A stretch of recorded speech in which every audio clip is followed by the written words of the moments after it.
अक्सर लोग कहते हैं कि ऊपर ईश्वर देख रहा है, अल्लाह देख रहा है या भगवान देख रहा है। क्या वास्तव में ऊपर कोई ईश्वर या अल्लाह हमें देखता है?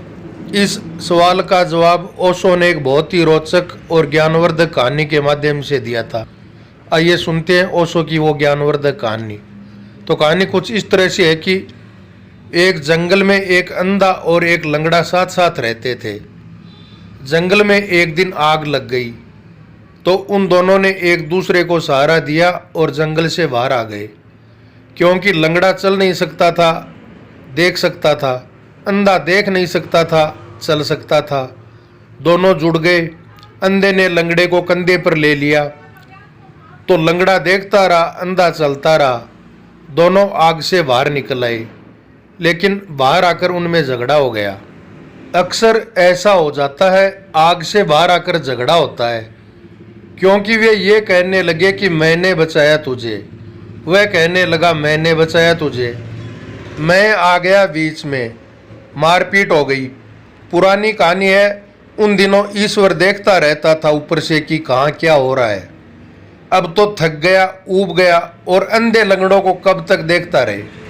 उसे बड़ी दया आई। उसने कहा कि इन दोनों को ठीक कर दूं जाकर। आया, दोनों नाराज होकर एक दूसरे से अलग अलग झाड़ों के नीचे बैठे थे। विचार कर रहे थे कि किस तरह।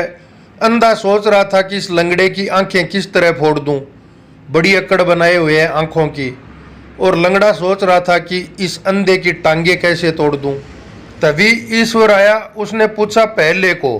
उसने सोचा कि जब मैं अंधे से पूछूंगा कि तू कोई एक वरदान मांग ले, तो वह मांगेगा वरदान की मेरी आंखें ठीक कर दो। जब उसने अंधे से कहा कि तू एक वरदान मांग ले, तो अंधे ने कहा कि हे प्रभु, जब दे ही रहे हो, इतना दिल दिखा रहे हो, तो एक काम करो, इस लंगड़े की आंखें फोड़ दो। ईश्वर तो बहुत चौंका। तभी से तो आता नहीं कि ये अंधे लंगड़े बड़े खतरनाक हैं। लंगड़े से पूछा, सोचता था यही कि कम से कम ये बुद्धिमानी दिखाएगा, अपने पैर ठीक करवा लेगा। लेकिन उसने कहा कि जब आ ही गए आप, और यही तो मैं सोच रहा था, जन्मों जन्मों की आशा मेरी पूरी कर दी, तो अब इतना कर दो कि इस अंधे की टांगे तोड़ दो।